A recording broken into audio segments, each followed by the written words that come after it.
ఆ, చాలా మందికి వయసున్న వాళ్ళకి రెప్పల్ అన్నది వాలిపోయేది టోసిస్ అంటాము. చాలా కామన్ ప్రాబ్లమ్. చాలా మందికి దీని గురించి అవేర్నెస్ లేదు.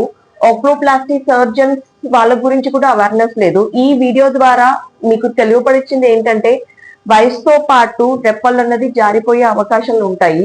అట్లాంటి పేషెంట్స్ కి మేము ఇక్కడ శ్రీనేత్రాలయ హాస్పిటల్లో రెప్పలకి టోసిస్ సర్జరీస్ చేస్తాము.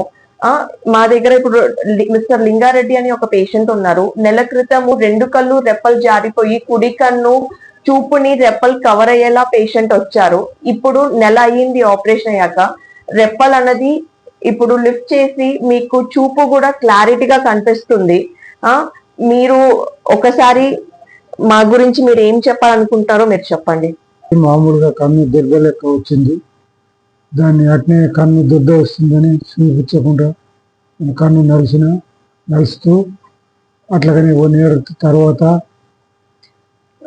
తర్వాత డాక్టర్ని సంప్రదించిన. డాక్టర్ సంప్రదిస్తే ఇక్కడ కాదు, మిర్యాలగూడెం డాక్టర్ని సంప్రదిస్తే ఇక్కడ కాదు, హైదరాబాద్ పోవాలన్నారు.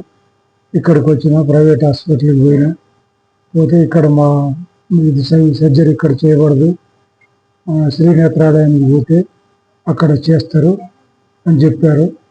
అక్కడి నుంచి ఇక్కడికి వచ్చిన. నాకు ఇక్కడ ఆరోగ్యశ్రీ దాంట్లో చేశారు. నాకు మంచిగా అయింది. 1 ఇయర్ 1 అవర్ తర్వాత మళ్ళీ చెకప్ చేయించుకున్నాను. మంచిగా అవపడుతుంది, మంచిగా వచ్చింది.